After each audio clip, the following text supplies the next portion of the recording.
WRKS Pickens Jackson, where it's time for the guy who always gets you to the ball game on time. And here's the pitch. It's Matt Wyatt with all the good stuff you need to know. Right here on the Zone 105.9 and worldwide at thezone1059.com.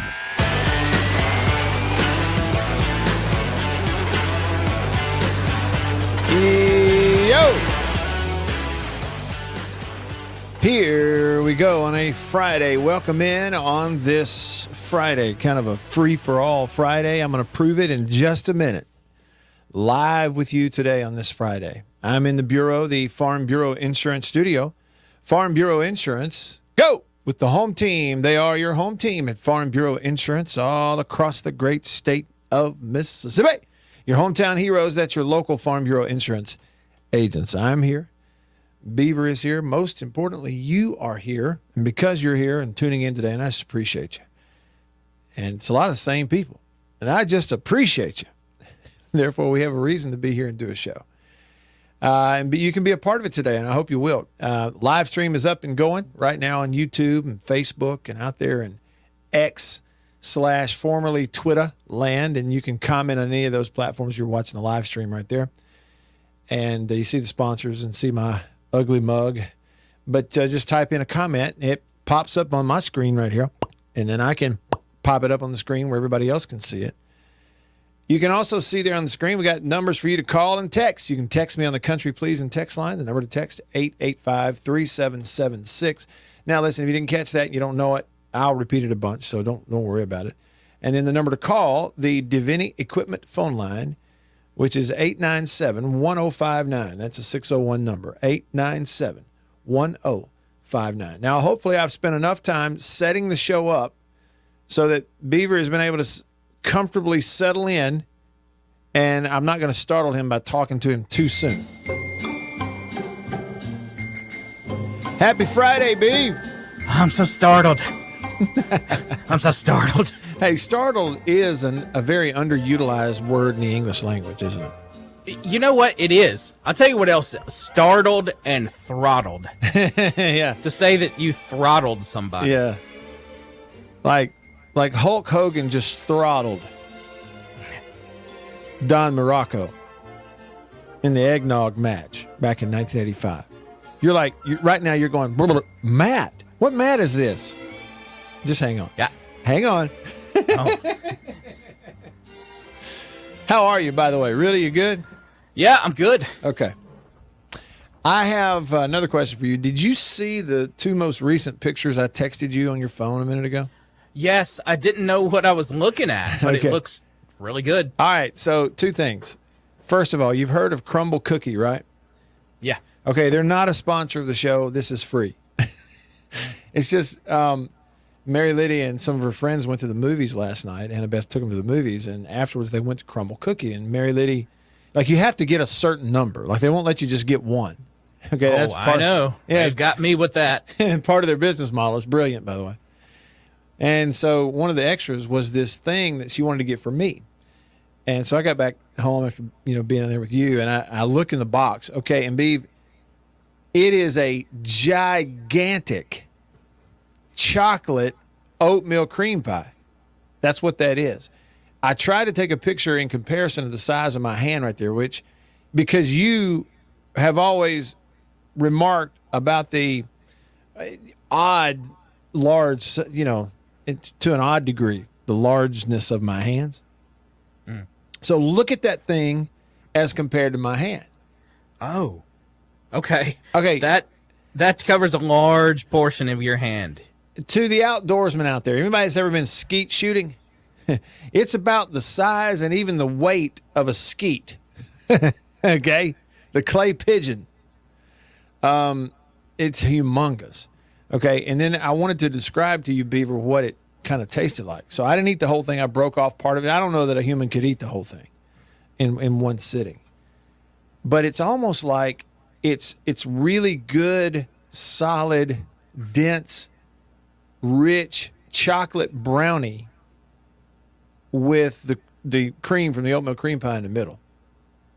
That's kind of what we got right there. Now, how does that land on you? What do you think? It looks really good, but I'm confused about one thing, though. because when I first saw it, it's really dark. Like I thought it was chocolate. It is chocolate. That's what I meant. Oh, you said it's a giant oatmeal cream pie. Well, okay, that's what I meant. Like that's what threw me off. I didn't describe it well then. It is like a giant oatmeal cream pie, but instead of oatmeal, it's like the oatmeal cream pie is like a sandwich with the cream in the middle. Instead of oatmeal, the two pieces of bread basically are brownie. It's like big chocolate brownie with cream in the middle. I want that. Yes, you do. After having a bite of it, I can assure you do want it. Anyway, I didn't have a chance to talk to you about it before the show, and I just sent that to you. So I kind of wanted to explain what it was. Yeah, so free ad out there for anybody who can make those things, I guess. But you got to try that. So the other side of that is the reason I bring it up early in the show, Beef, is because you know how, for example, if you were to eat an entire package of M&Ms right before the show began, about 5 to 10 minutes in, you'd get sleepy because you're coming off that sugar high, right? Mm-hmm. That may happen to me today on the show. That's all I'm saying. Wait. Are you telling me? So I can only assume, please correct me, that since you just sent this picture, are you telling me you just ate this and a pack of M&Ms? No, I didn't go that far. But I did eat half of that thing. And, honestly, eating half of that thing right there is the equivalent of eating about 3 regular oatmeal cream pies. I mean, that's how big and thick this thing is. So I'm in trouble. I'm in trouble from an energy and a need a nap standpoint, I think. And I'm a little under the weather and have been, but I'm getting over it. Now I tell you, after spending the day with you in there yesterday, Beef, but I don't think it's contagious. I hope it's not. How are you feeling? You feeling okay? Now that you mention it, got a little cough doo-doo cold. Yeah, okay. Well, I hope I didn't give anything to you. All right. So we check in with Beef. He's doing well. He now has dreams of brownie cream pies from Crumble Cookie dancing in his head here on the show. I've called out the text number. By the way, let me repeat that. You can text the show on the Country Please and text line 885-3776, 601 number. Another way to remember the text line would be 885-ESPN. Okay. The first text I got today was actually before the show began. PT for MSU said Ryan Walker, the reliever for the Giants last night, was absolutely filthy. I did get to see a little bit of that. I was at my in-law's house in Vicksburg, and we watched a little bit of it. Cool to see that. And I'm drawing a blank on his name now. I tweeted about it last night, but it's Bob Kendrick. That's who it is. Bob Kendrick, who is the president of the Hall of Fame, the Negro League Hall of Fame, and he was a in-game interview for Smoltz and the broadcast crew last night. The stories he told and the way he told them was so good and so entertaining. That was the highlight of the game for me. And usually I don't like that stuff, in-game interviews, because usually it's boring and it's just a waste of time. He's such a good speaker and such a good storyteller that it was the entertainment, because the game was largely boring. Like a lot of Major League games, sure they scored some runs, but a couple of big swings and then the rest, a whole bunch of swings and misses, and very seldom was the ball in play, it seemed like, at least in the time that I was watching. But that was it was fun to see it. It was a really neat thing that they did. Denzel texts also right away with some trivia, and he goes, he's got a picture to it. It just looks like, I don't know, out in the woods somewhere. And he says, a little trivia, Matt. Can you tell me what TV show opening title theme this picture is from? Oh, I know exactly what that's from.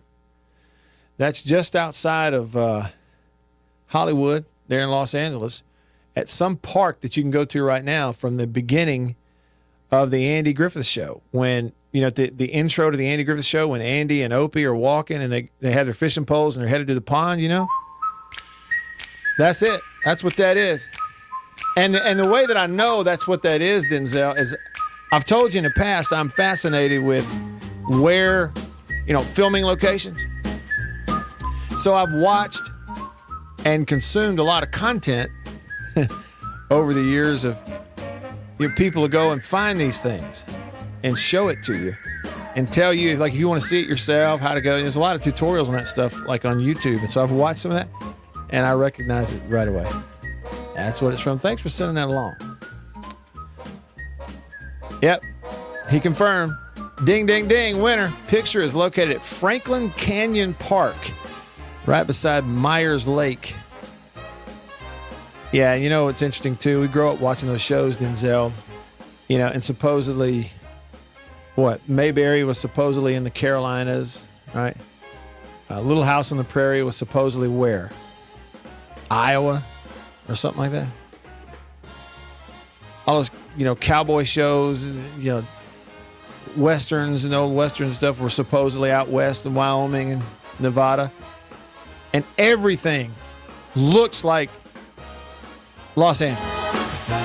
Yeah, I mean, it looks the same right now. They all look the same. we just bought it. Thanks for sending that along. All right, listen. Out of the gates, I mentioned something here. I do have some headlines. They're coming up just a little bit later. Headlines brought to you by Bank of England Mortgage and my man Went McGee. Went, the mortgage man. Find him online at mortgagemanms.com. So we have headlines coming up. Beeve, did you catch that stray wrestling reference that I just sort of shot out there out of nowhere a minute ago? Something about eggnog, you said. An eggnog match? Yeah. What it was is, I get on these lists for these on this day stuff that comes in, these historical references. And one came in today that's on this day in wrestling history. The second one on the list was that on this day, June the 21st, 1985, and I'm just reading it, it said Hulk Hogan retained the WWF World Heavyweight title against Don Muraco in an eggnog match in the main event of a WWF house show at New York City's Madison Square Garden. Now, there's a lot there to unpack, especially for someone like me that has no idea what it is that this is talking about. You have any idea what it's talking about? No, I don't. And it really doesn't make sense because an eggnog match should be closer to Thanksgiving. Well, I mean, then I could buy it. Let me see. It says June the 21st. I mean, maybe it says June the 21st. Okay, well, let's just test it out. The first one on the list was this. That on this day, June 21st, 1981, Dusty Rhodes defeated Harley Race in Atlanta, Georgia to win the NWA World Heavyweight Championship. Let me go more recent, see if it would have happened in the summer, if this list is correct. Here you go, Beeve. So as recently as 2018, have you been keeping up with wrestling? Yeah. Okay. So on this day in 2018, the Undisputed Era, Kyle O'Reilly and Roderick Strong defeated Mustache Mountain for the NXT Tag Team titles and the NXT TV tapings from Full Sail University in Winter Park, Florida. Does that strike a bell? Ring a bell, I mean? It doesn't. But so, I know NXT. I don't. Yeah, okay, so that's a different I never really league. watched NXT. I know what it is, but I don't ever watch it. What about this one? On this day in 2016, WWE announced that Roman Reigns had been suspended for 30 days due to a violation of their wellness policy protocols. I do remember that. Okay, so that's accurate. So we do have a real list here. All right, and it started with Dusty Rhodes. So, before I play it, B, if someone were to play for you, you know how they all had theme music back? I guess they still do. All the wrestlers, they still have their own theme music when they enter? Yep. If someone were to play for you the Dusty Rhodes theme music, would you recognize it? Would you know what it is? Or is that going too far back? Off the top of my head, I don't remember what it sounds like. Okay. But it's probably one of those, once you played it, I would be like, oh, yeah, there it is. There it is. All right, here it is. See if it rings a bell. Yep. He's just a common man. Common man. Working hard with his hands. Now you got it, don't you? Dusty Rhodes. Did he wear glasses in the ring, or he take them off for the matches? I don't think he had glasses. American Dream, Dusty Rhodes. Well, listen, I had to look up, and you've seen it over the years, clips of some of the more famous, promotions for an upcoming thing or whatever. In Dusty Rhodes, he talk about hard times or whatever. And I'd see clips. I've never watched the whole thing. And so today, Beaver, upon reading this, I had to go and I looked at, like an entire promotional sort of rant that they used to do by Dusty Rhodes, and realized that it made no sense. You were talking about that time that, who was it? The Ultimate Warrior and Randy Macho Man Savage went on TV and they were saying stuff that made no sense whatsoever. Yeah. Well, that's kind of, I guess maybe they all did it. Here he is. Here's the American Dream, Dusty Rhodes. And Dusty, your fans welcome you back, man. First of all, I would like to thank the many, many fans throughout this country that wrote cards and letters to Dusty Rhodes, the American Dream, while I was down. Secondly, I want to thank Jim Crockett Promotions for waiting and taking the time, because I know how important it was. Starcade 85, it is to the wrestling fans, it is to Jim Crockett Promotions. Hey, did you understand anything he just said? 20%. And why is it that anytime there's a famous person that has a lisp, there's always an S in their own name? Why does it work out that way? Dusty Rhodes. And listen, Beaver, listen to the crowd. I can't tell if they're cheering him or booing him, or like what's going on. And Dusty Rhodes, the American Dream, with that weight, got what I wanted. Ric Flair, the world's heavyweight champion. I don't have to say a lot more about the way I feel about Ric Flair. No respect, no honor. There is no honor among thieves in the first place. He put hard times on Dusty Rhodes and his family. You don't know what hard times are, Daddy. Hard times are when the textile workers around this country are out of work and got 4 or 5 kids and can't pay their wages, can't buy their food. Hard times are when the auto workers are out of work and they tell them go home. And hard times are when a man has worked at a job 30 years. 30 years, they give him a watch, kick him in the butt, and say, hey, a computer took your place, Daddy. That's hard times. That's hard times. I mean, it's kind of like before. I went back and I watched this today, Beav, and when we got on this the last time, it's complete and utter nonsense, but there's something incredibly entertaining about it. I don't know how you put your finger on it. Yeah, I don't know. I was never that was before my time, really. But I was never a big Dusty Rhodes fan. But here's something, now that we're talking about hard times, I do appreciate this. His son is currently one of the biggest wrestlers in the world. Is he really? Oh, yeah. He's the guy at WWE right now. And he calls himself, his ring name is the American Nightmare. Okay. And he has a song. And it's a catchy song. It's a rocker. Okay. And the bridge in the song that leads into the chorus says, "My father told me hard times breed better men."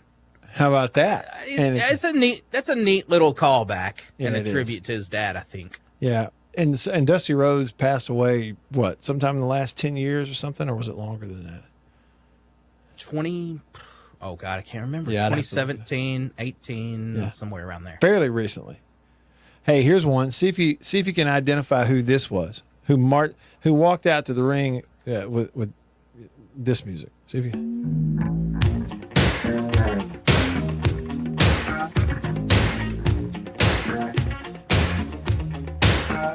Well, I started this dance in my neighborhood.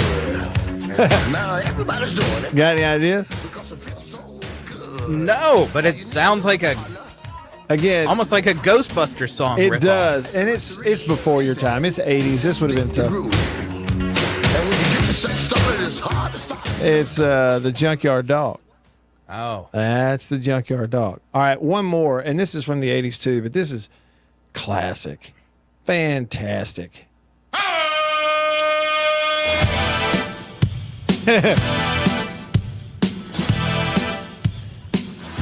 I mean, and diehards are going to know.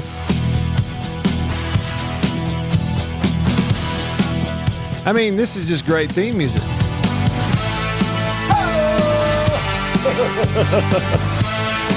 I'll give you a hint in a minute.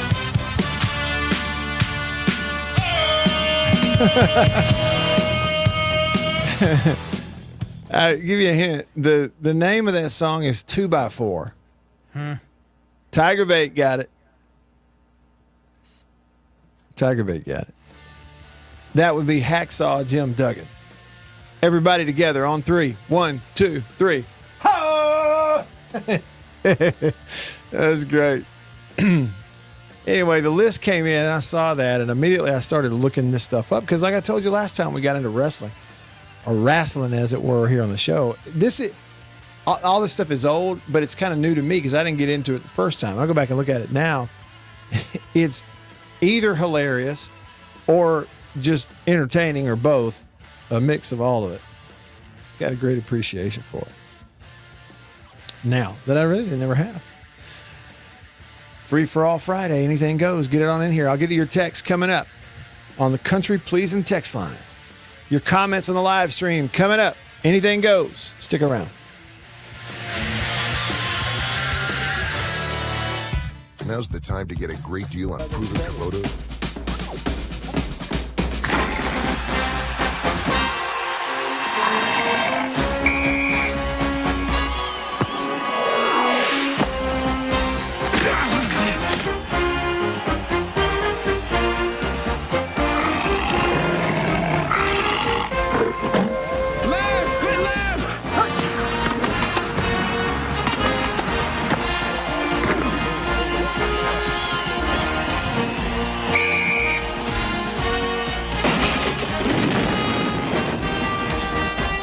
Today's game from Tuscaloosa, Alabama.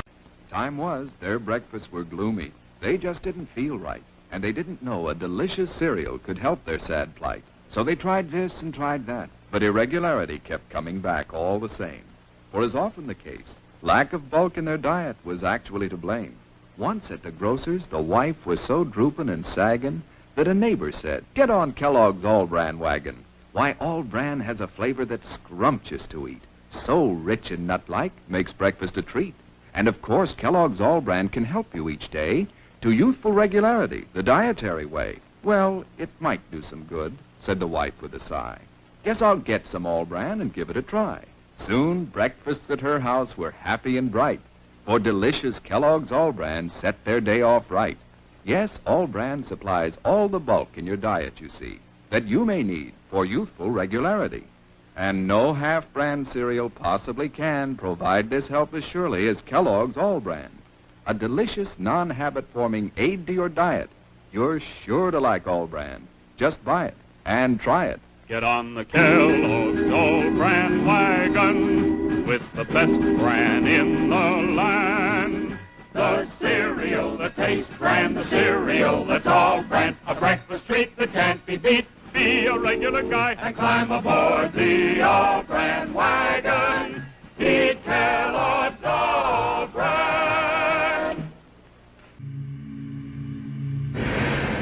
What is the secret of this enchanted book? What wonders are hidden within its pages? What magical spell does it cast on all who read it? What is the secret of the never-ending story? But that's impossible!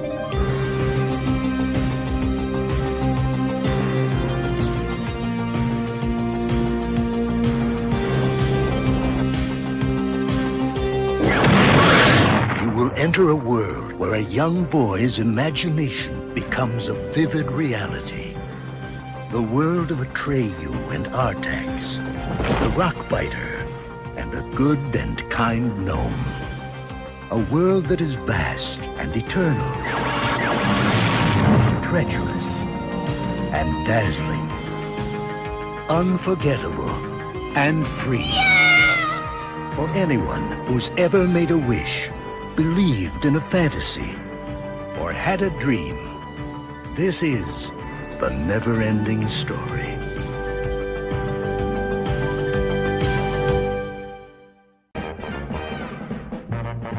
It's a new thing.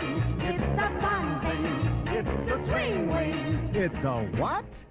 It's a swing wing. It's a wing wing. A brand new transgram fun thing. It's a what? It's a swing wing. A fun thing. And now it's your favorite store thing. It's a what? Mazda announces some great news for truck buyers. Right now, you can beat the already outstanding value of the $67.95 Mazda SE5. Introducing Mazda SE5. Here right now on the Zone 105.9 and worldwide at the Zone1059.com.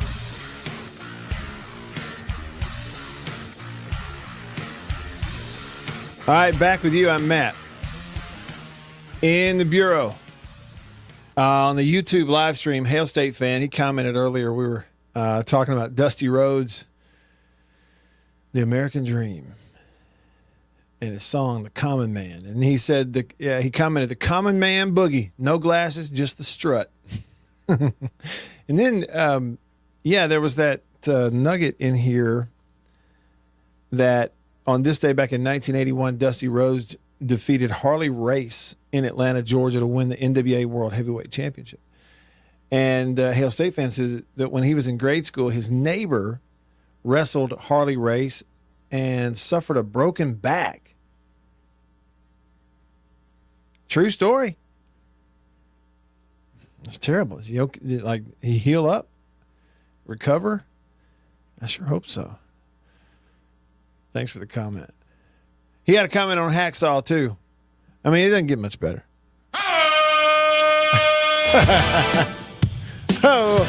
Hacksaw Jim Duggan carried a stick like Buford Pusser when he was sheriff of McNairy County here in Tennessee. Yeah, they're in McNairy County. You can go up there and, what's the town?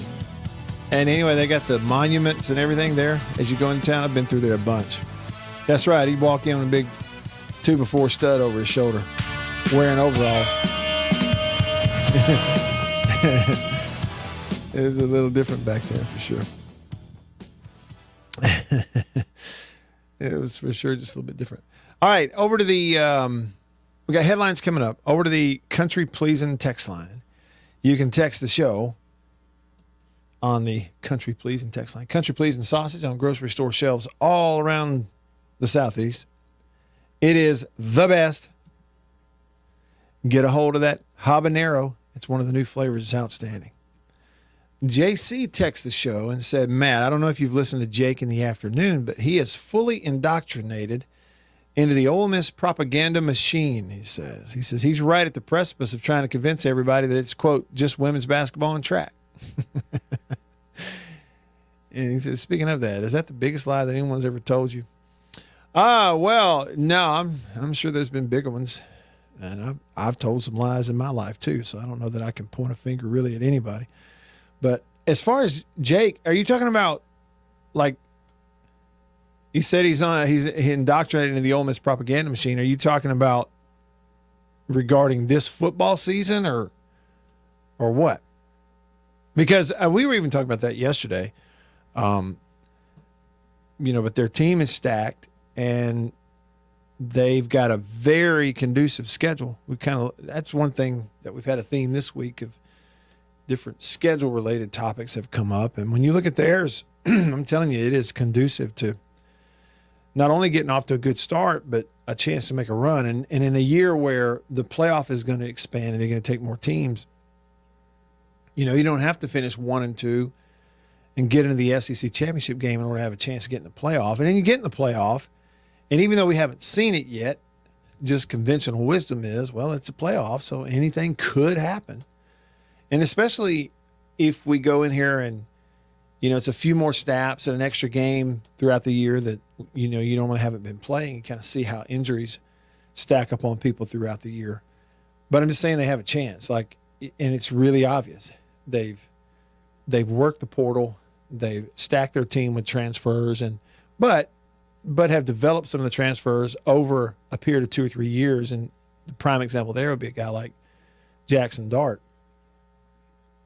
And I don't know a ton of specific names, and with any team, it's kind of hard to, unless you're sitting there reading it every single day, which I'm not. It's hard to keep up with some of the names, like who's in and who's out. But I've seen enough to know that they have continued to stack it, and just from a distance, to me, like the comparison that I made yesterday is, you look on the baseball side. Look at what LSU baseball did last year. They really, you could tell leading up to that, they go get Jay Johnson, and their approach was, let's spend the money now. Whatever it takes, pile the money up, go find the best players you can get in here. Tommy White from NC State, find the best pitcher in the country, Skeens from Air Force. Whatever he asks, give it to him and bite the bullet and pay it and load the roster now. Let's go make our run. And it worked out for them. And that included also what they could get away from Jay Johnson's Arizona roster, get him to come to LSU. And so it worked. It's like loading the wheelbarrow and go out here and pay you who you've got to pay to load your roster and go say, okay, this is the year we're going to make our run at it. Texas A&M took that approach this year in baseball. And no, they don't have a Skeens type of player, but when you go back and track everything they did, it was like their approach was, okay, this is going to be the deal year 2 of, or whatever year it was for Schlossnagel coming over from TCU. And you could tell it was like, okay, let's load it up. Let's spend whatever we have to spend. You got a kid, Christian Montgomery from Stanford, whatever he wants. Some of these others, whatever they want. Let's spend the money this year and make our run. And here they are. They're 2 wins away. They're in the championship series against a good Tennessee team. And now they got their chance. And that's kind of how it has looked with Ole Miss, really, from a distance, is portal and pay for play wide open now. And you can tell they've said, okay, a combination of some success build up in the program that's obvious. Our coaching staff knows what they're doing with getting transfers in and assimilating them into the program so that you can go win with them right now. They've already done that. So with the momentum and with this schedule, this is the year with the expanded playoff to whatever it takes, you load the wheelbarrow and go spend it. And you can worry about paying it off later. That's kind of the approach, is let's spend it this year and let's go make our run and see what we can do. And that's kind of what it looks like to me. And they're going to have a chance, again, expanded playoff. And so, you've already done it, and everybody else, a million different conversations of specific games throughout the schedule.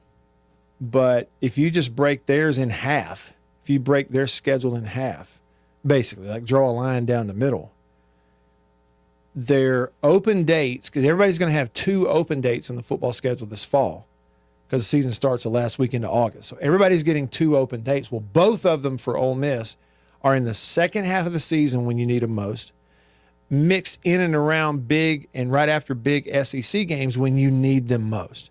So that's one thing that if Ole Miss could draw out their own schedule, that's what they would have wanted, and they got it.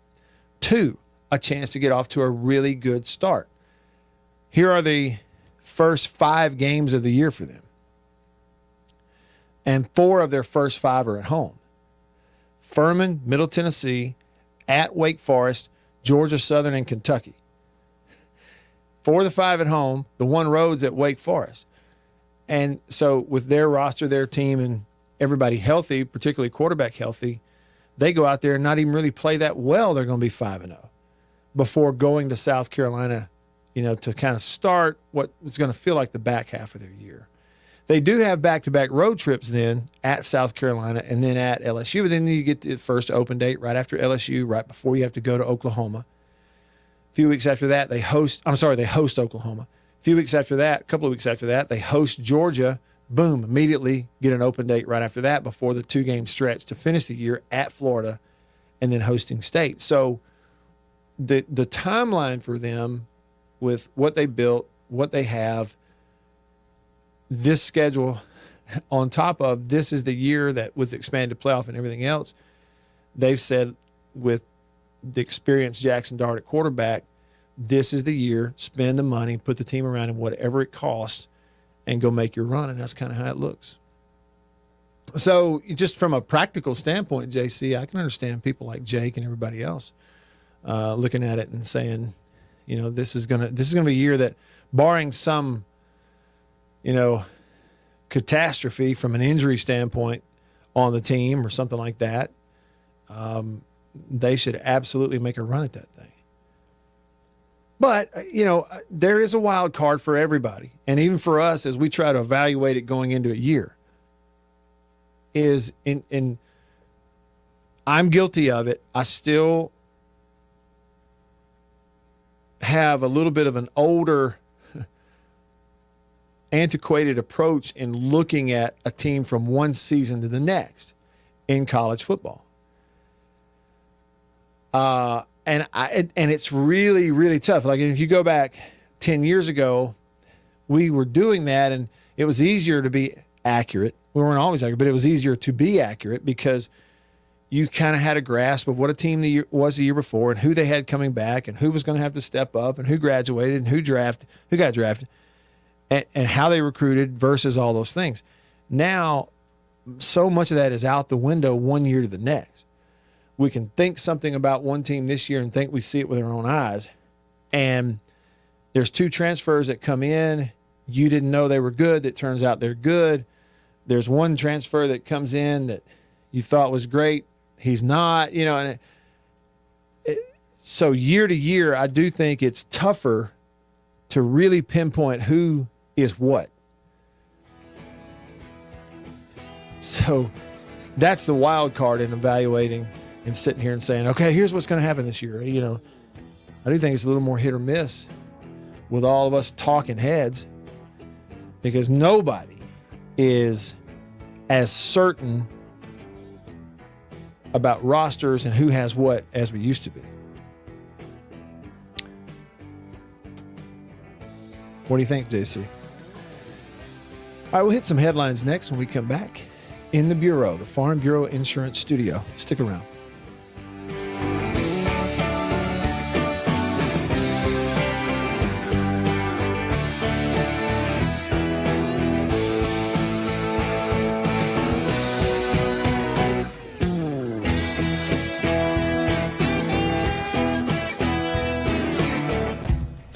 Thursday, it's Cosby starting off a night of family fun. And leave it to Family Ties to keep the laughs coming. Oh, no. What are we going to do? Everything's under control. Then on Cheers, will Norm fink on a friend to get a promotion? Yeah, yes, Tom. Yes. And the fun continues with Night Court. Thursday. For over half a century, dairymen have tried to capture in cans the flavor of pure, fresh milk. And now Foremost has discovered the secret with an evaporated milk that's closest by far to fresh milk itself. Kind of hard to believe, isn't it? An evaporated milk that doesn't have that old-fashioned evaporated milk taste. But it's true, and you can prove it. You know how most evaporated milks taste in coffee. The flavor goes flat. But try Foremost. You'll see it's white, the way milk ought to look, not drab tan like other brands. And when you taste it, well, if you're anything like me, you'll never even know it isn't pure, fresh cream. You try it and see.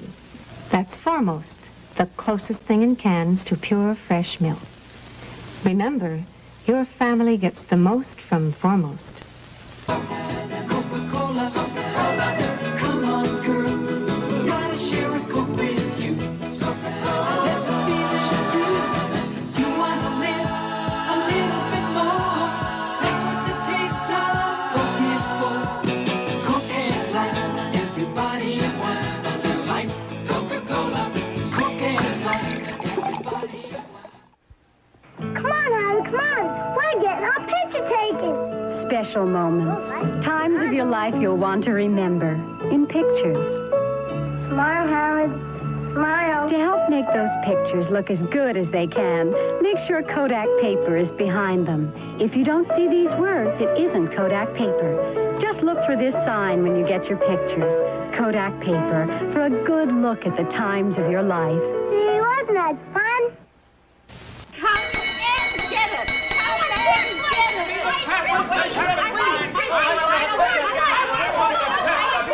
Stop the confusion. Stop the confusion. Everybody wants to get into the act with Kellogg's Variety Pack. Buster wants the cornflakes, Pop wants a pep.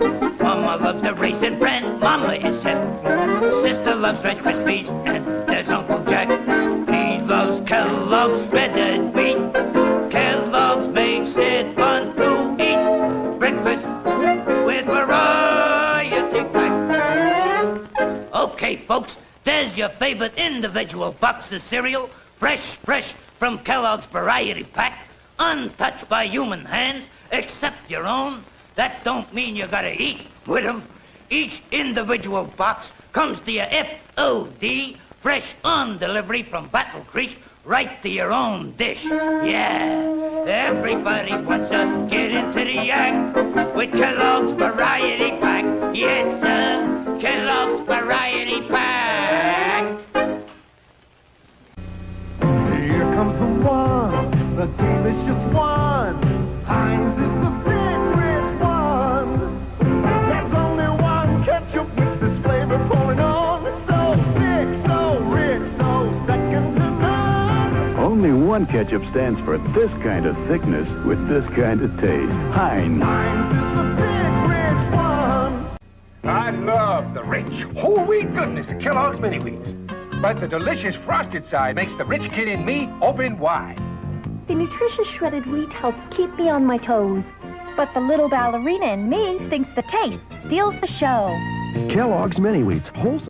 On the Zone 105.9 and worldwide at the Zone1059.com.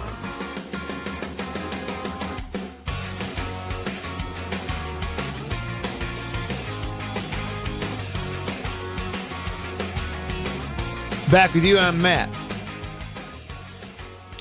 Sven commented, and let me make sure I get the time right here. Yeah, okay. So Sven commented he's watching on YouTube. He's over in Germany. He said, heavily disagree, Matt. He says baseball is not a contact sport, and you don't rotate 8 to 10 O-line or D-line in and out. He said baseball is 90% a single-player matchup. Football is 100% team sport. And no, yeah, I mean, you're right. I think what I was saying, Sven, I was not, it's not a football versus baseball comparison. What it is an approach comparison. That's what I'm saying. Yeah, and it's not like Ole Miss, went out and got more players than everybody else. No, their roster limit is like everybody else's. It is about the quality of your players. But I'm just saying what I was comparing to what LSU did when they went and got Tanks and Skeens and won the title.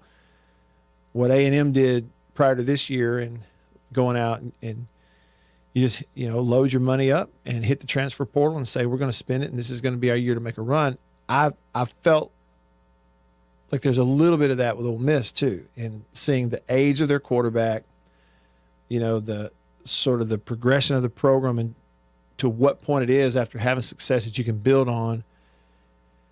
Wide open pay for play transfer portal, opening up the playoff. Everything was kind of aligning for them to go, okay, this is the year.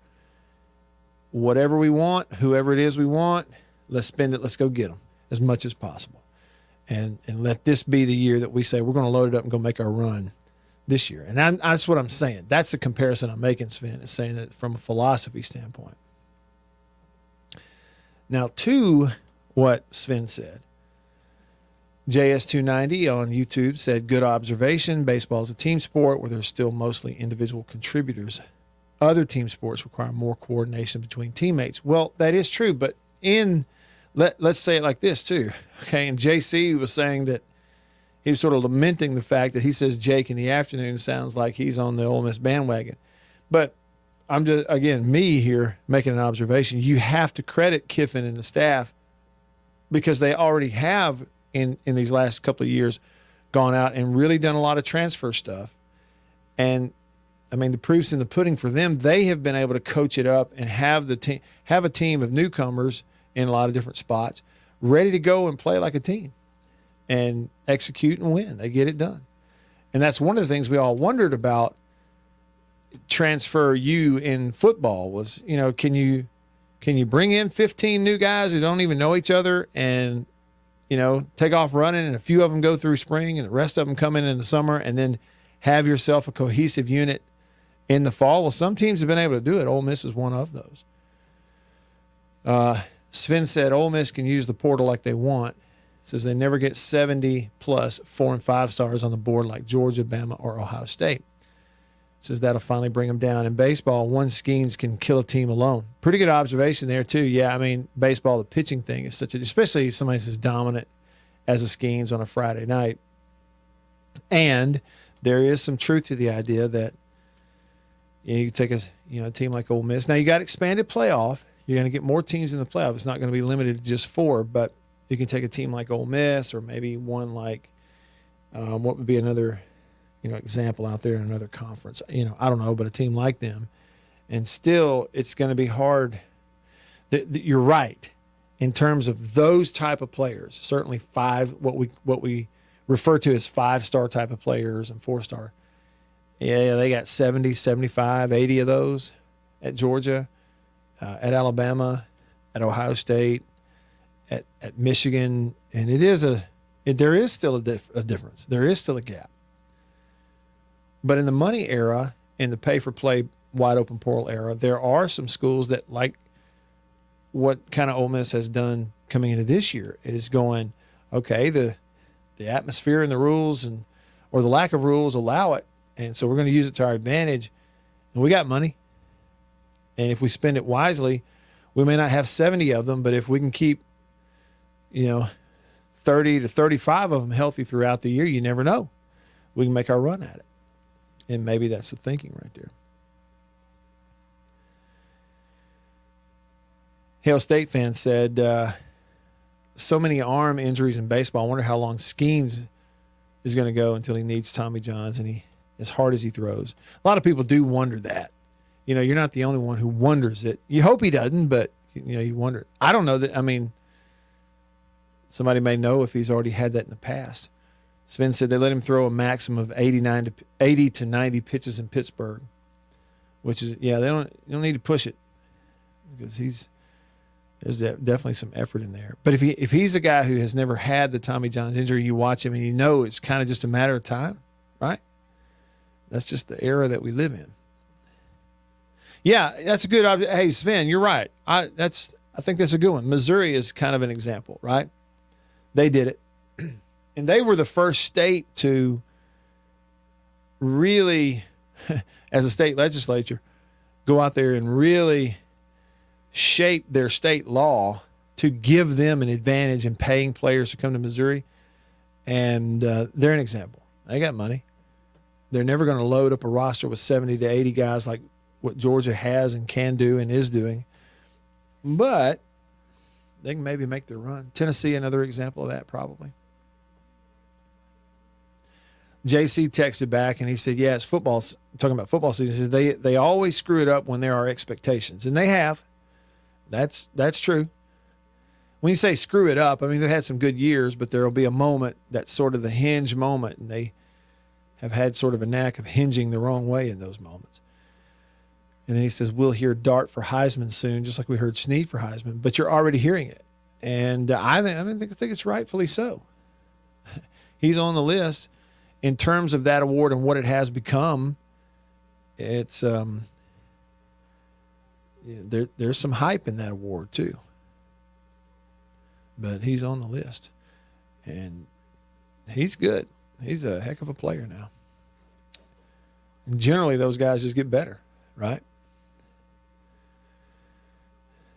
Yeah, and I'll take the credit. I will. I'll take the credit for you go back to that Egg Bowl in Oxford at the end of the 22 season, Coach Mike Leach's last game that he ever coached in. You know, and State won that game in Oxford. And it was a year, and then at the end of that game, a time when there was a bunch of criticism of Jackson Dart and people looking to the next guy and all this kind of stuff. But I watched him play in person. I had not seen him play a ton that year, and I watched him in person. I was really impressed. Excellent athlete, handles it well. When things broke down, he handled it well. Clutch throws while he was getting hit right at the end of the game, including a 4th down. I was like, man, that dude can play. And y'all know that. We came in here and talked about it on this show, and sure enough, that kid can play. The real unnamed texter says, ironically, Tennessee's best pitcher was bought by Wake Forest, and they went 2 in barbecue. He says, I know Tennessee bought their own players, but they seem to be on a mission this year. Well, they do. And, you know, maybe it's a thing, too, of these teams having a combination of a coach and a staff that knows how they are an attractive destination, while at the same time a coach and a staff know how to leverage that and fully embrace the pay them, quote unquote, NIL, but it's pay them whatever you got to pay them to get them there, and then can totally embrace it enough to make it work. You know, there's some skill and some ability in that. Not everybody has it, and I think you probably have seen some older coaches who spend a much greater amount of time kind of doing things the old way, that the transition for them is a little tougher, and they're having to put people on their staff to handle certain things. And some coaches older coaches not embracing it, others retiring, you know. So give Tony Vitello at Tennessee, a guy like that, some credit. Schlossnagle at A&M. Hey, here's the environment. We're at a place with plenty of funds. Let's make our run. We can get this kid from Stanford. Here's what we have. Here's what I believe. We get this pitcher, that pitcher, transfer those, ask them what they want. Don't negotiate. Just say, what do you want? Give it to them. Spend the money and make your run this year. And that's kind of what they're doing. They're looking at the LSU model from a couple of years ago.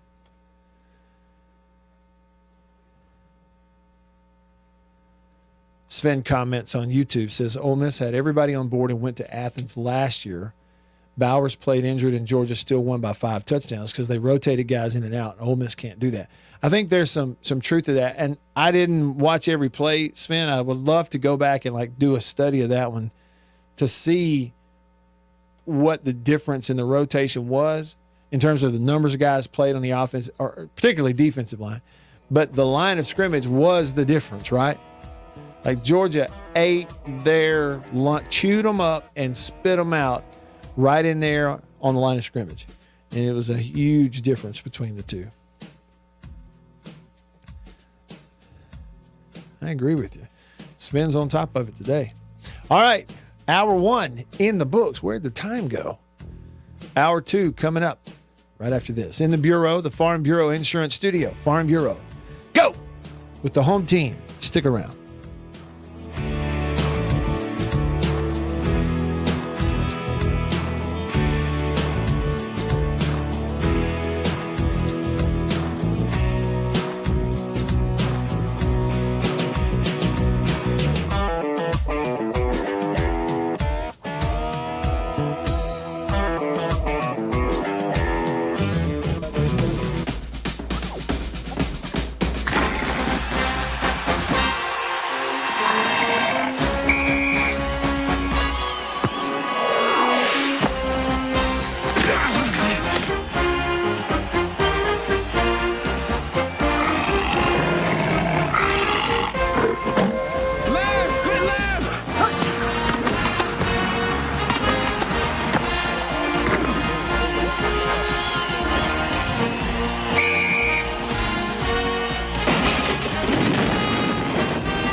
Today's game from Tuscaloosa, Alabama.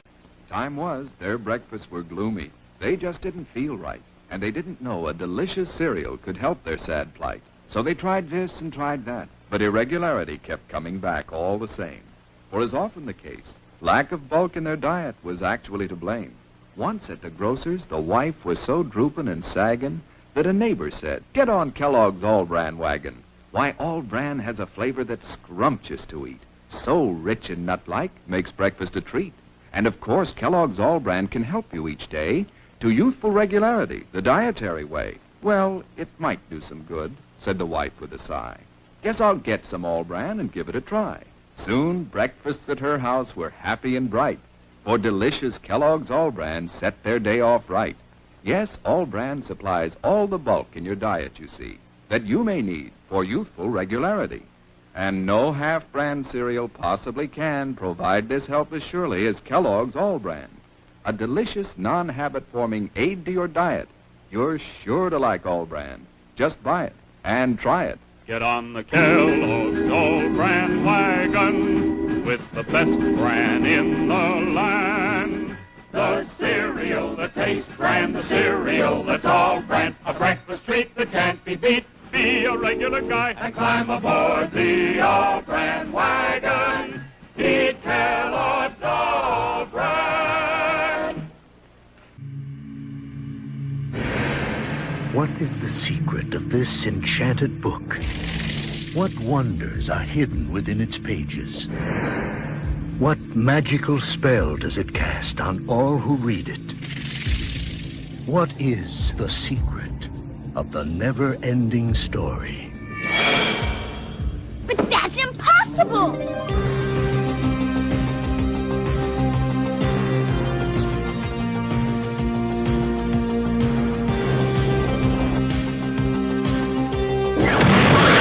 You will enter a world where a young boy's imagination becomes a vivid reality. The world of Atreyu and Artax, the Rockbiter, and a good and kind gnome. A world that is vast and eternal, treacherous and dazzling, unforgettable and free. For anyone who's ever made a wish, believed in a fantasy, or had a dream, this is the never-ending story.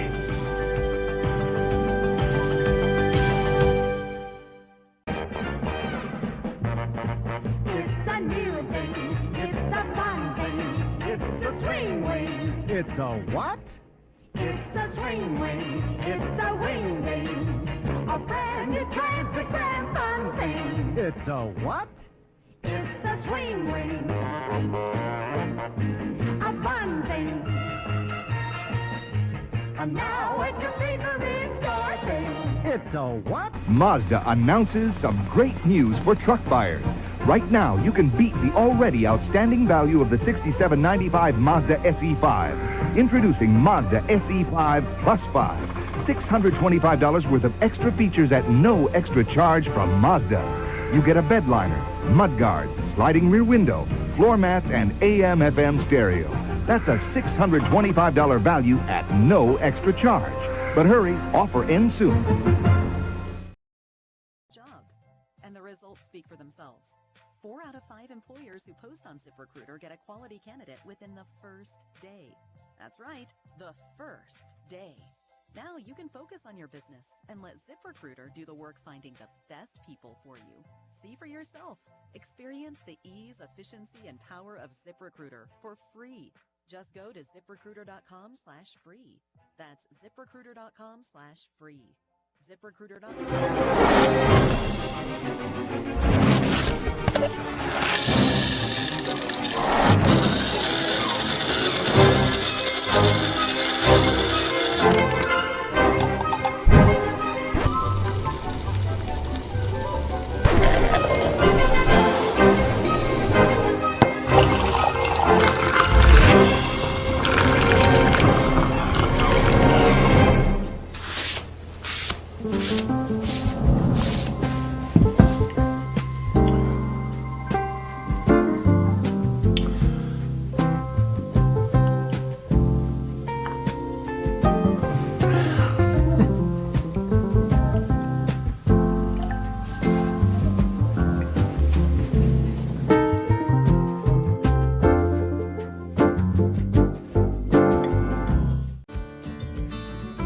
I was born and raised in Greenville. I've always called Greenville home. This is where I, was raised, went to high school, graduated high school, worked all my life here, leading up to going to college. So even when I moved. Zone1059.com.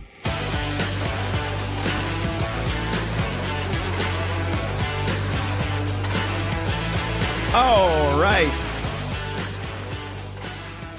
Here we go. Hour number 2 of the show, off and running with you. I'm Matt in the Bureau, the Farm Bureau Insurance Studio. You can text, you can call, you can comment on the live stream. Thanks to everybody who has so far.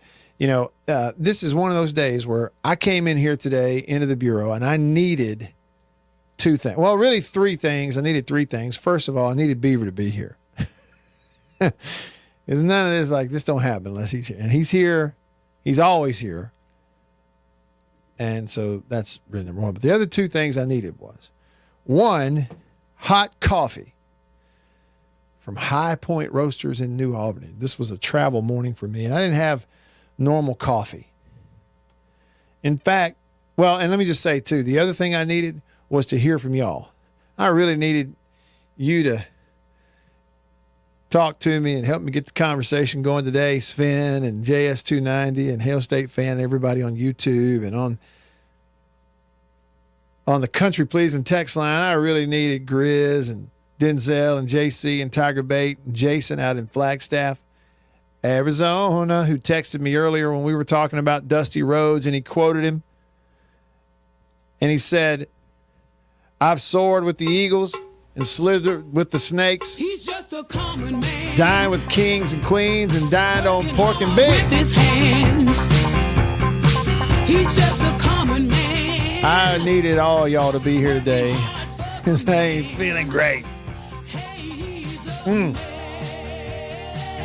That hot coffee from High Point Roasters in New Albany, Mississippi hit the spot.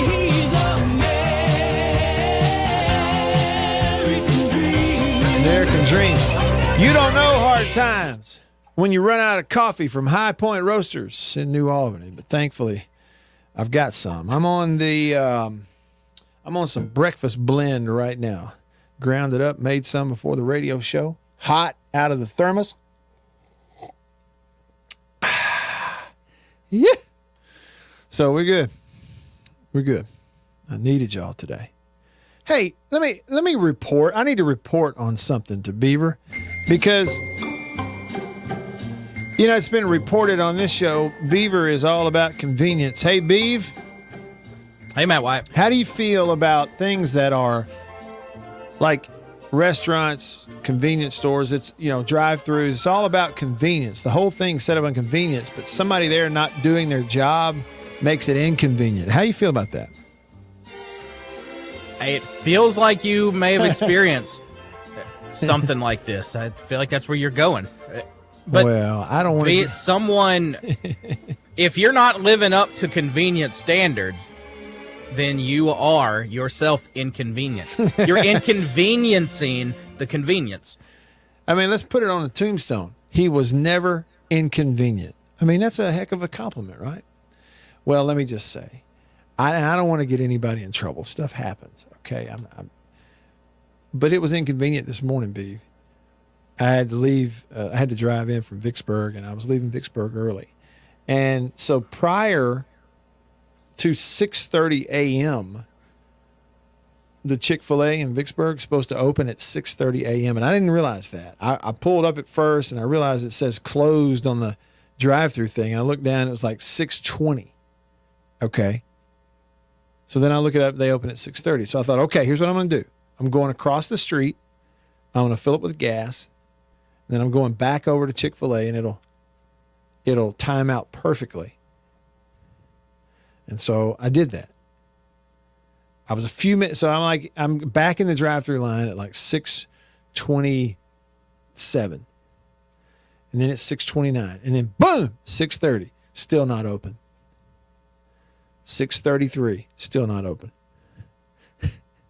I'm on a time crunch. I got a lot of driving to do. 6:35, still not open. You know what I did, Beef? What?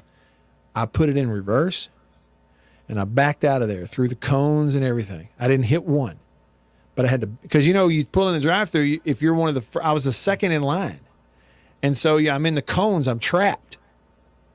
And had someone been behind me, I ain't going nowhere. But nobody was behind me, so I put it in reverse, backed out of the drive-thru, didn't cause any damage, and just left. Didn't complain, nothing. I just figured they were having a bad day, but they just weren't open. So then I thought, okay, I don't have Chick-fil-A. I won't have their coffee. But you know what I'll do? I'll go across the street and get some coffee from the gas station where I just bought gas from, right? 2 big coffee dispensing machines in that gas station. The first one didn't work, and then the second one didn't work. One of the women that was in there even tried to help me. I said, well, I guess I'm going to do without coffee. She went, no. We're going to get it to work. Come here. Give me your cup. And so, she tried it, and she hit all the buttons and waited, and the machine didn't do a thing. So, all that to say, I am extra happy to right now in the middle of the day be holding in my hand a cup of hot, I'm talking burn your mouth, hot coffee from High Point Roasters in New Albany. And again, I'm not blaming anybody. Stuff happens. I don't want to get anybody in trouble. Beav, if they're supposed to open at a certain time, how long should you sit and wait? 5 minutes max. Okay, because it's your job. It's posted right there. Back when I worked in retail, I remember my managers, they would stand there and look at their watch and say, I think we opened at 10, where the last place I can think of. And he said, all right, go open that door. And they are waiting on you, man. See, and that's the thing, stuff happens, you never know what people are going through. And I'm just not going to be, I decided even right then, I'm not going to be someone who I am so spoiled that I think that if they don't have my hot Chick-fil-A biscuit in my hand within 1 minute of when this place is supposed to be open, that I'm mad at them. I'm just not going to be that guy. So, but instead of waiting, I gave it a good 5 minutes and then I left. 5 is fair. Well, and then when the coffee machines across the street didn't work, I regretted leaving. I thought, I bet if I'd waited, I'd have coffee by now. Anywho, I just thought I'd report to you. And the reason I'm reporting it is how happy I am to have hot coffee now. Albeit later in the day, but I have it now. Oh, thank you. Thank you, B, for being here and doing what you do. Thank you all for listening and being here and texting and commenting. I needed you today. Okay, and so speaking of, back over to the Country Pleasing text line. Country Pleasing sausage on grocery store shelves all around the Southeast. It is the best sausage, hands down. We were talking about teams making, having certain approaches, and the baseball example I used for this year was Texas A&M with Schlossnagle. You look at their transfer haul, and it was pretty obvious they went, hey, this is a year to make a run. Here we can get the kid from Stanford, whatever he wants, pay him. They loaded the wheelbarrow with cash and said, go. Here's the guys. Don't even negotiate. Ask them what they want. Give it to them. Get them here and let's make our run this year. I used A&M as an example. LSU did it last year. They won the whole thing as a result. Well, Grizz texted the show and said, Tennessee grad and big follower of the team and program right here.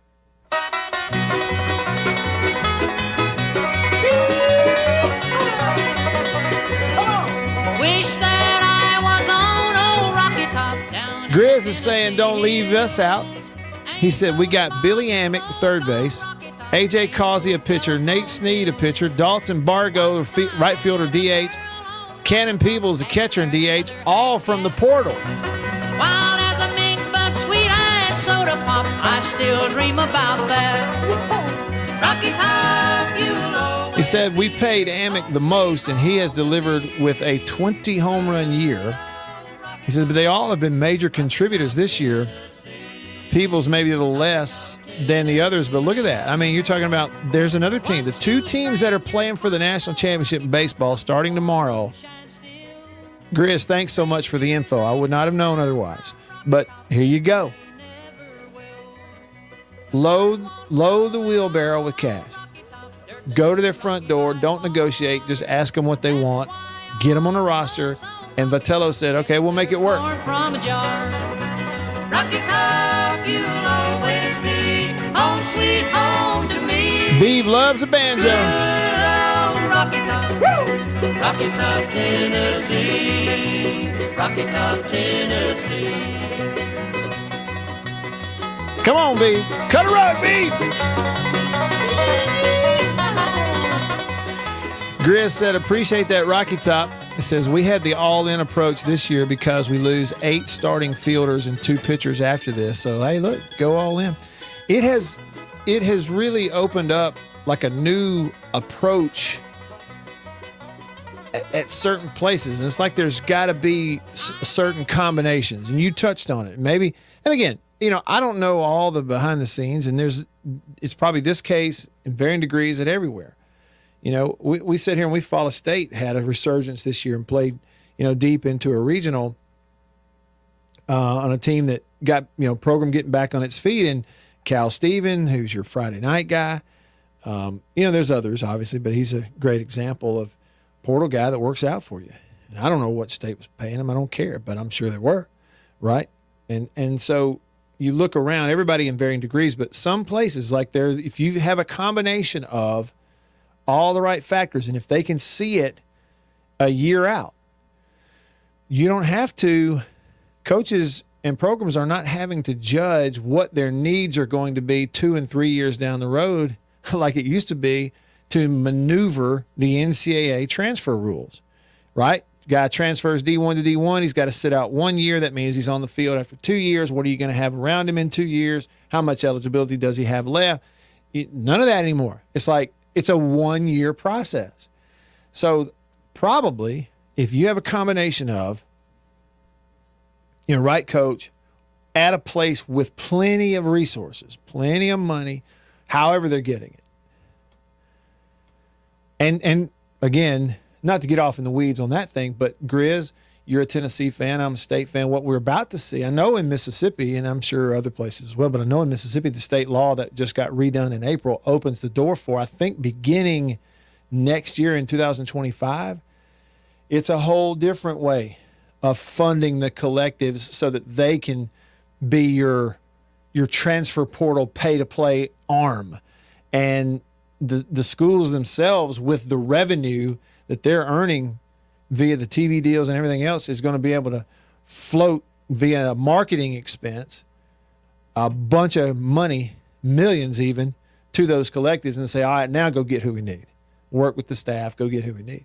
So it's all going to change. It's going to continue to balloon is what it's going to do. But now it's just a 1 year deal. And so a place with, a priority in that particular sport, fan base and otherwise, a revenue generator, but fan base otherwise, the right coach and staff in place who can confidently, like, it's not just, hey, well, we might be able to bring in 10 new guys and make them all play together as a team. No. We'll make it work. Well, that's Vitello. I mean, it's pretty obvious. And resources, plenty of money, and you're in an attractive spot. And go out and load the roster, do it in 1 year, because now we can manage it all in a 1 year deal. We don't have to, navigate all these sort of restricting transfer policies that they used to have. Very restricting, in fact. So it's neat to kind of see it.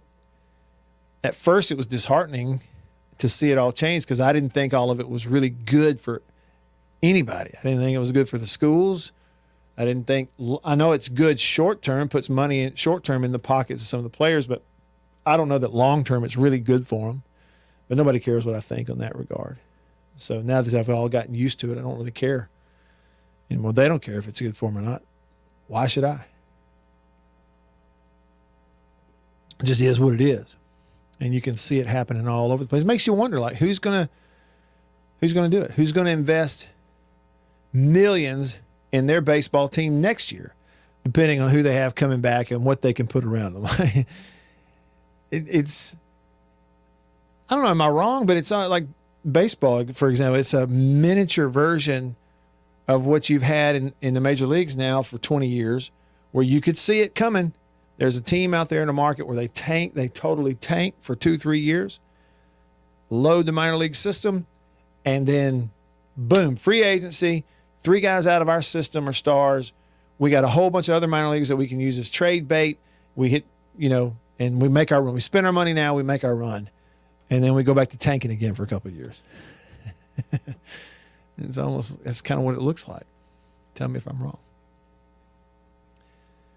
Blake texts us, he says, for Chick-fil-A, at least an hour or your pastor might disown you. What, as far as waiting? Wait for them to open an hour past when they're supposed to open? I normally would, I'll be honest, I would have waited more than 5 minutes, but I had to get on the road. I had to do some driving. I couldn't wait that long. Okay, well, an hour? So Blake, you're saying that if they're supposed to open at 6:30, that I should wait until 7:30 for them to open? Surely you're kidding. I ain't waiting that long. No, sir. Just on principle. I don't care what it is. Not waiting that long. You neither? Okay. You neither. I'm with you on that. Doctor's offices, I'm telling you, I could need like medical care pretty urgently. Anything short of an emergency, like an emergency room or whatever. And if I schedule an appointment and I look up and I've been sitting there for 30 minutes, it's 30 minutes past the point when I made the appointment, I'm gone. I used to get angry. I don't get angry about it anymore. Now I just tell myself, well, something else has happened. Maybe they've had a personal emergency, or maybe they've had something that's more urgent than me that they're dealing with. Fine. But I ain't waiting. I ain't doing it. Appointment's at 9 a.m. If it's 9:30 and I'm still sitting there, gone. See ya. Out. Ain't happening. Ever. Won't do it. Life's too short to be waiting around like that. All right, get them in here. Comment on the live stream. YouTube, Facebook, howdy to you. Feel free to drop a comment and get on in that way. Also, if you're watching on X or Twitter, you can get in that way too. It pops up on the screen here, and I can put it on the screen where everybody can see it. Let's see. What did Sven say? He says, I give Ole Miss the playoffs, but the first real big boy they see will be the end of the road. That's Sven looking ahead to football season. He was referencing last year when Georgia really whipped them in the trenches. And they did. Hey, so just for you, Grizz, about Tennessee football. We threw them in there in a conversation a little bit ago.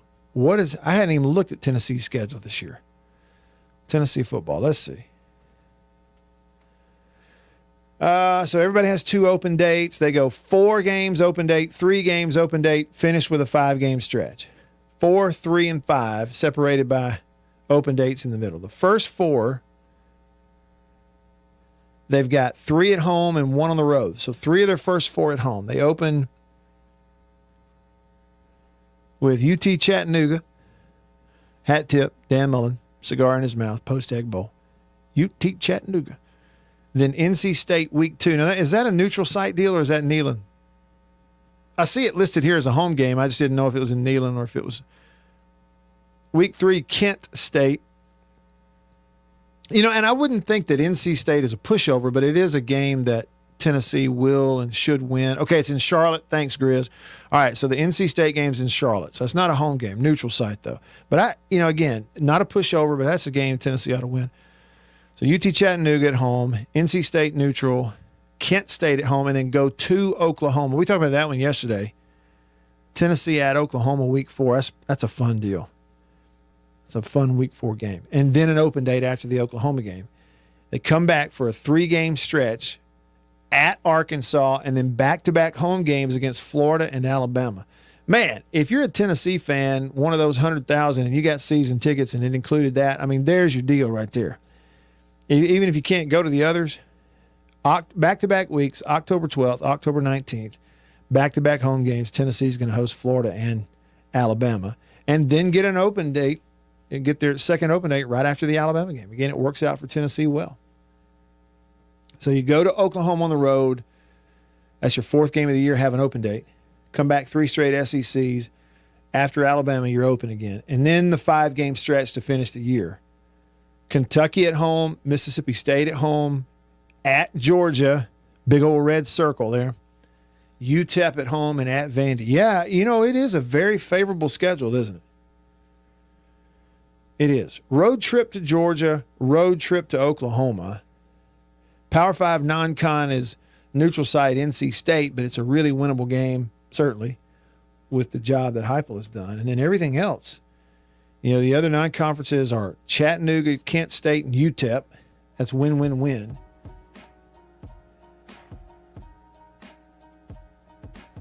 So what do you have? What will Tennessee have? 3 games. If you look at it right now, 3 games where they might not be favored.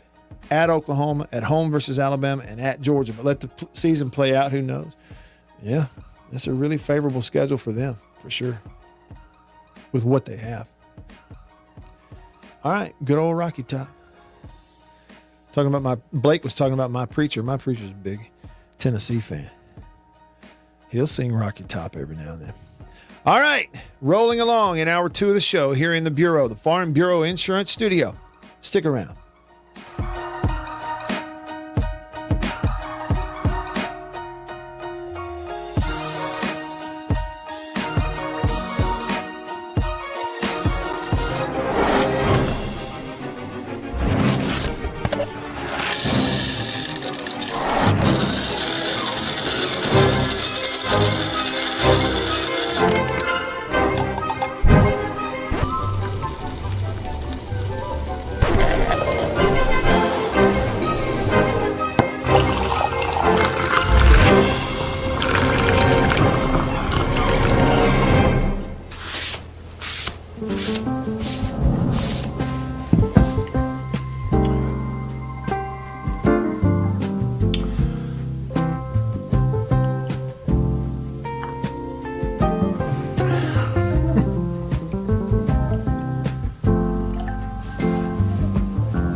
I was born and raised in Greenville. I've always called Greenville home.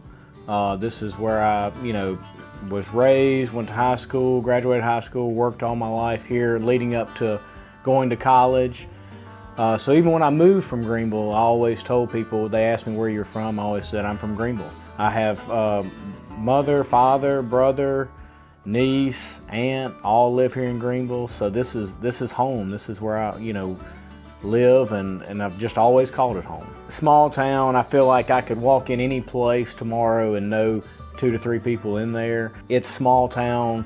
Someone's on the side of the road broken down. Hey, you need a boost, flat tire, you need help changing it. That's just kind of, what I love about this area. The blues and the food and everything that comes along with the Mississippi Delta that I love. I tell people all the time, my business cards have my cell phone number on them for a reason. Insurance doesn't happen from 8 to 5.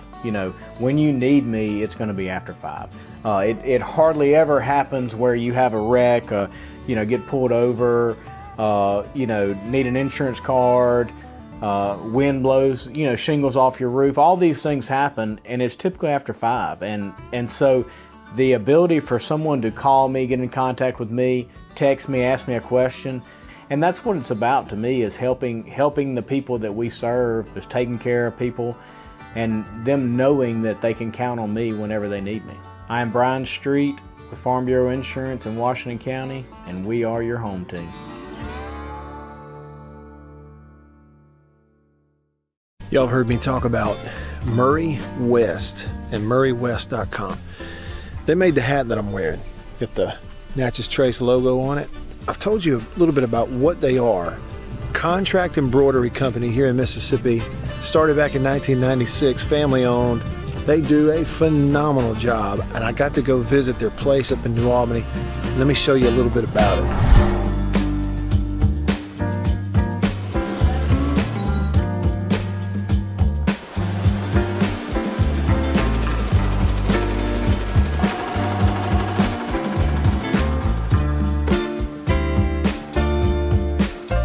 Say they do quality stuff, they really do. And so custom apparel, team stuff, I mean, really and truly, just about every high school in the state is sending their embroidered, team gear, jackets, shirts, hats, stuff. Baseball teams, football teams, they're sending it to the folks at Murray West in New Albany. You go to their website, murraywest.com, you go to the bottom, you can kind of see some of the Prairie Wildlife, Ole Miss Athletics, Gentile, others that they work with. Can't recommend them enough.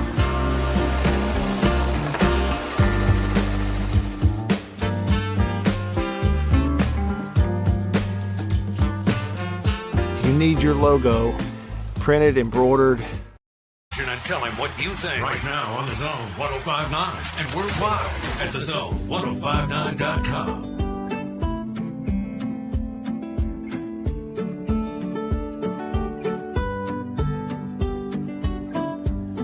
Back with you in the Bureau, rolling along here in hour 2 of the show on this Friday, smack dab middle of the summer. Headlines on the show are always brought to you by Bank of England Mortgage and Went McGee. The Mortgage Man. Find him online at mortgagemanms.com. Bank of England has locations now in Starkville and in Oxford and Tupelo, along with Ridgeland. You can find him online, mortgagemanms.com. The SWAC conference has extended its contract with its commissioner, Charles McClellan, all the way through 2032. SWAC Commissioner Charles McClellan, contract extension, it goes through the 2032 academic year. The SWAC's Council of Presidents and Chancellors making that announcement this morning. He was given the job, named the SWAC commissioner back in the summer of 2018. And people around the league, they credit him for helping the SWAC to increase its visibility through a broadcast of conference football games, basketball games, both on ESPN and the HBCU Go platform. And he recently completed a 5-year appointment on the NCAA Division I Men's Basketball Committee, and he chaired that committee actually this past year. He was the chair of the committee. And he was actually the first person that represented an HBCU league or institution to ever do that, to be the chair of the Men's Basketball Committee on D1. So they like the job he's doing. And, you do have to admit, I couldn't give you details. I haven't, followed it that closely. I guess maybe myself not, being a SWAC guy, I didn't go to one of the SWAC schools, but certainly follow it as a, fan on the periphery. And so regarding visibility of the league, I just know from a football standpoint, I would say, yeah, sure. And part of that, it coincided with Deion Sanders being at Jackson State. And I think that was, probably helped. But yes, the visibility of the league, both, I guess, numbers of televised games on ESPN, on major platforms, and time slots, so that it helps to garner audiences, and promotion of the games has been better. And so it has been good. So he seems to have done a good job. So they signed him up. Speaking of contracts and new ones and extensions and so on and so forth, where's Boomer Sooner? Where's Boomer? Oklahoma has agreed to a new 6-year contract with its football coach, Brent Venables.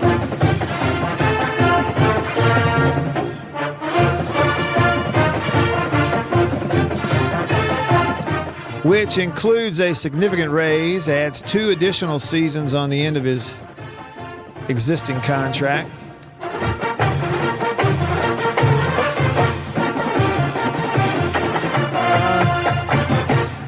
Venables coming off a 10-3 season at Oklahoma, and the commitment by the school is part of an overall push to help prepare the program as it enters the SEC this year.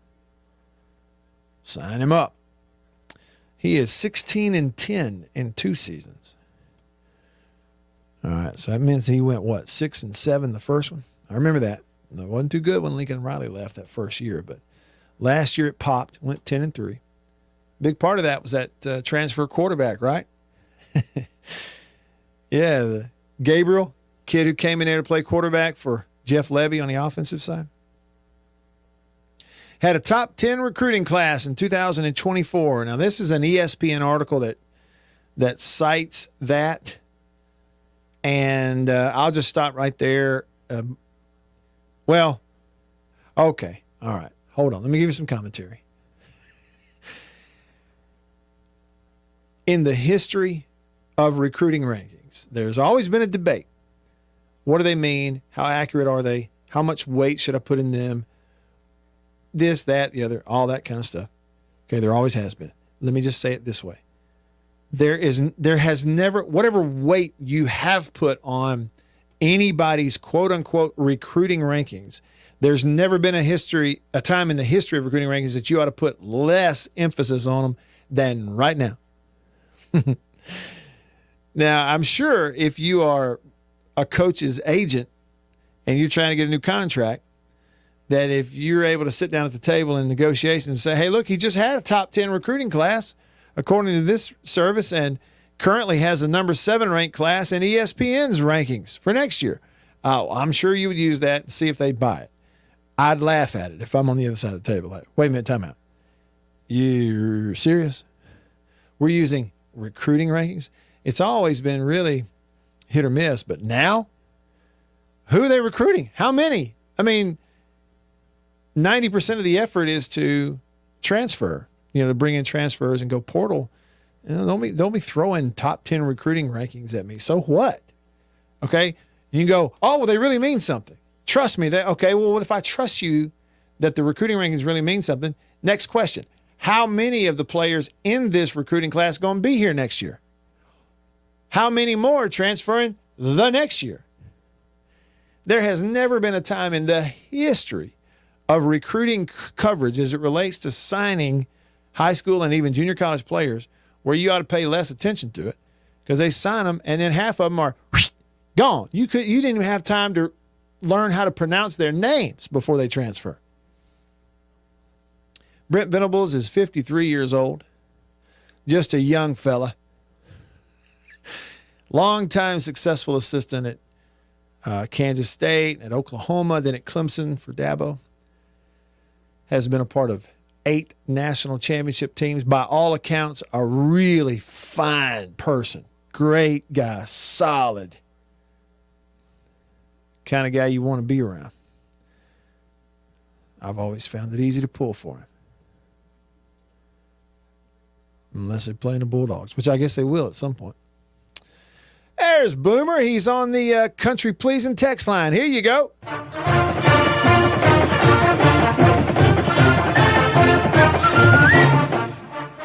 Boomer says, got to pay him some of that SEC money. Oh, yeah. Does it say what he's making? ESPN didn't report what the number was. What a fight song. Man, that's great.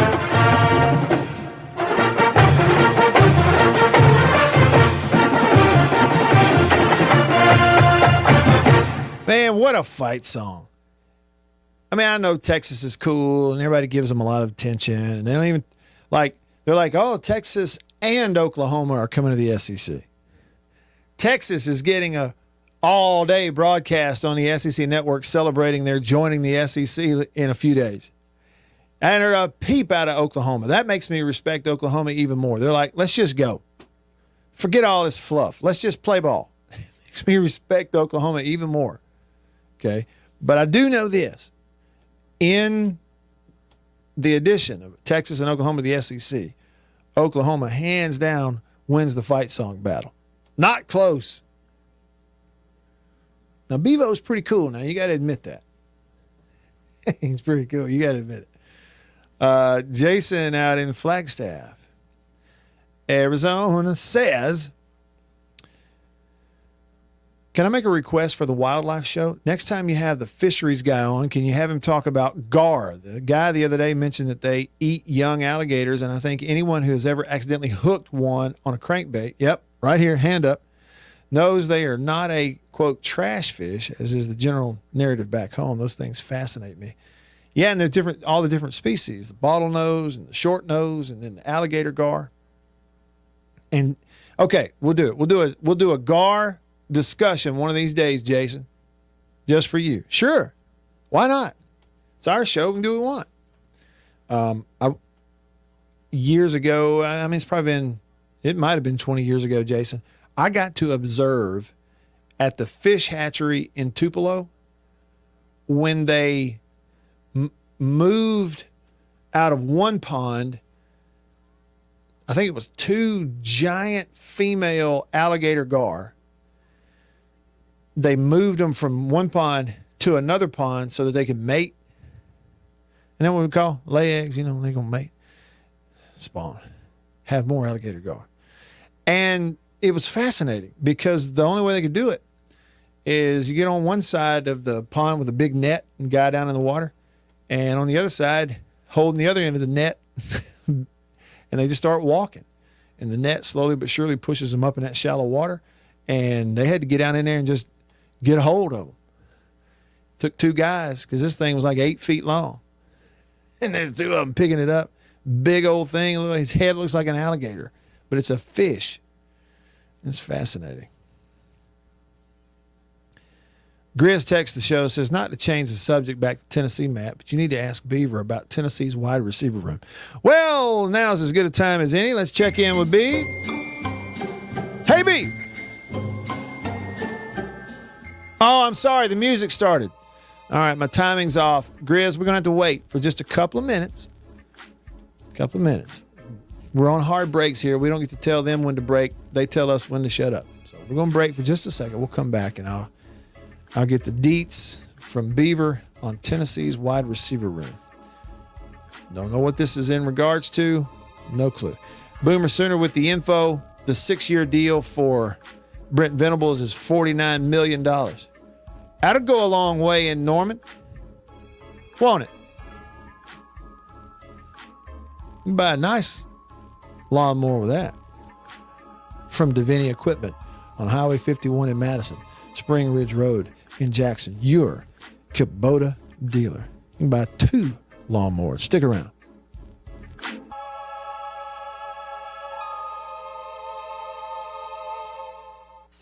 Now's the time to get a...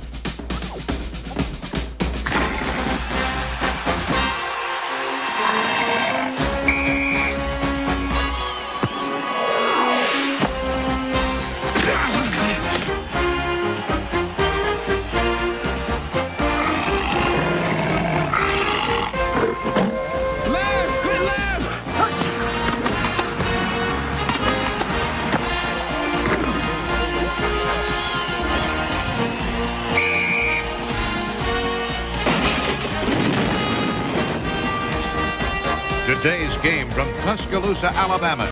Time was their breakfasts were gloomy. They just didn't feel right, and they didn't know a delicious cereal could help their sad plight. So they tried this and tried that, but irregularity kept coming back all the same. For as often the case, lack of bulk in their diet was actually to blame. Once at the grocer's, the wife was so drooping and sagging that a neighbor said, "Get on Kellogg's All-Bran wagon. Why, All-Bran has a flavor that's scrumptious to eat. So rich and nut-like, makes breakfast a treat. And of course, Kellogg's All-Bran can help you each day to youthful regularity, the dietary way." "Well, it might do some good," said the wife with a sigh. "Guess I'll get some All-Bran and give it a try." Soon, breakfasts at her house were happy and bright, for delicious Kellogg's All-Bran set their day off right. Yes, All-Bran supplies all the bulk in your diet, you see, that you may need for youthful regularity. And no half-brand cereal possibly can provide this help as surely as Kellogg's All-Brand. A delicious, non-habit-forming aid to your diet. You're sure to like All-Brand. Just buy it and try it. Get on the Kellogg's All-Brand wagon with the best bran in the land. The cereal, the taste brand, the cereal that's all brand. A breakfast treat that can't be beat. Be a regular guy and climb aboard the All-Brand wagon. Eat Kellogg's All-Brand. What is the secret of this enchanted book? What wonders are hidden within its pages? What magical spell does it cast on all who read it? What is the secret of the never-ending story? But that's impossible!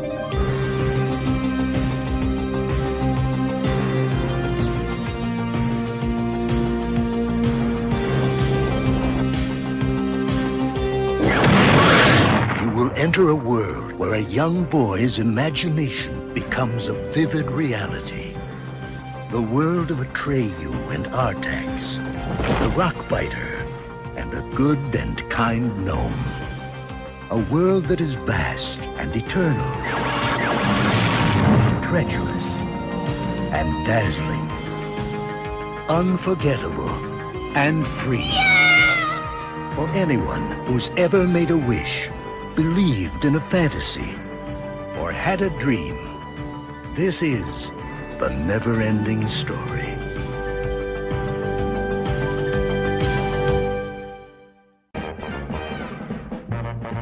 It's a new thing. It's a fun thing. It's a swing wing. It's a what? It's a swing wing. It's a wing wing. A brand new transparent fun thing. It's a what? It's a swing wing. A fun thing. And now it's your favorite store thing. It's a what? Mazda announces some great news for truck buyers. Right now, you can beat the already outstanding value of the $67.95. Got a menu full on the Zone 1059 and worldwide at the Zone1059.com.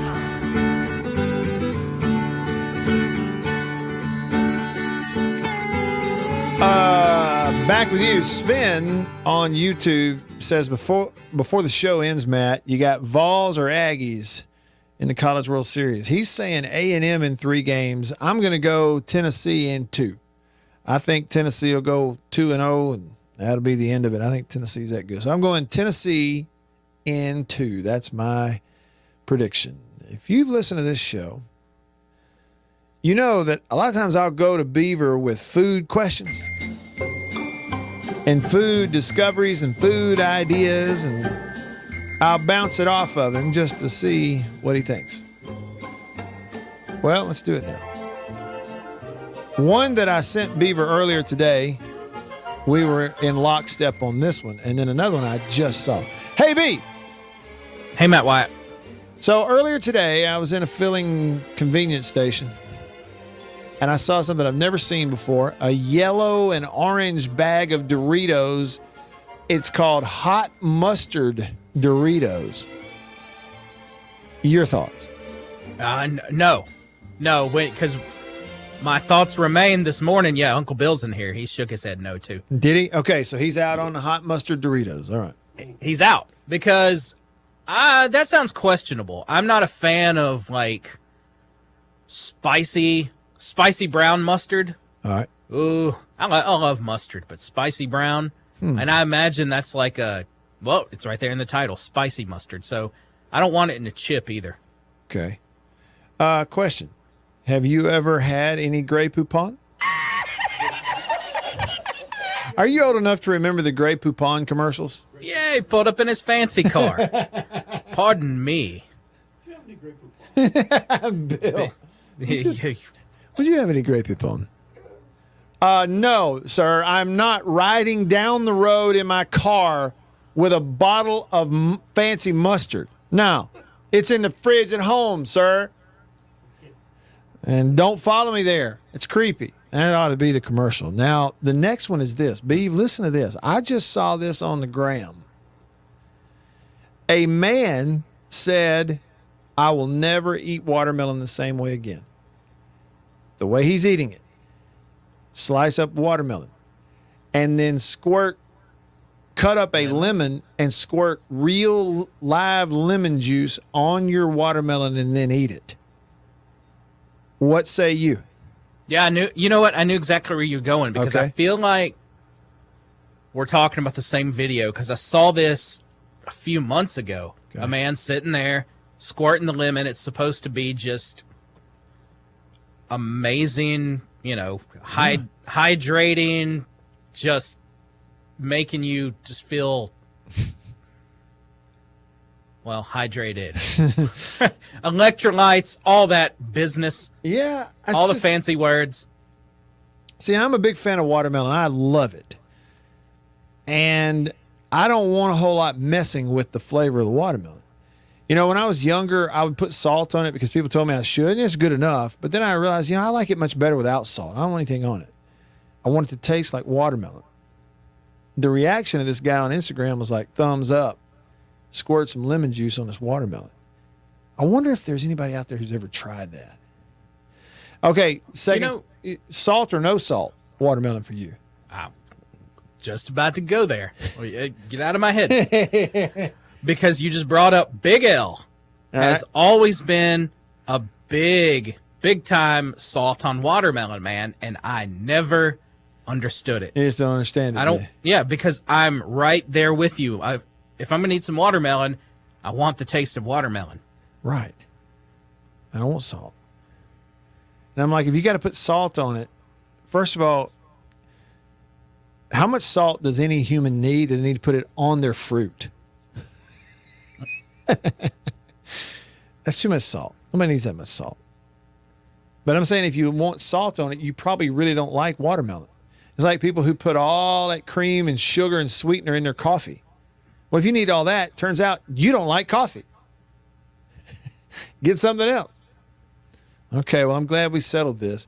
How likely on a scale of 1 to 10, Beaver, with 1 being the least likely and 10 being the extremely likely, to try lemon juice on a watermelon?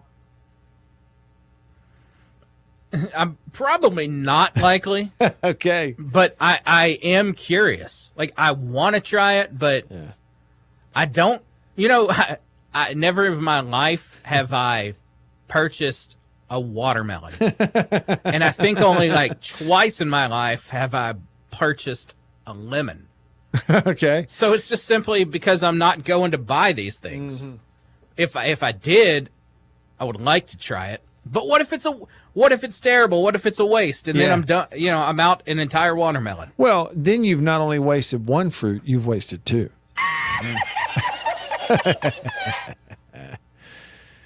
Well, all right. So there it is. Today, June the 21st. This is for you, Jason. Jason in Flagstaff, this is for you. Today, June the 21st, is National Arizona Day. Now, look, this may confuse you. I know this is Charlie Pride going to San Antonio. Rain dripping off the brim of my hat. Sure is cold today. But what it is he says Arizona in the song. Okay, that's why I'm hitting this. National Arizona Day.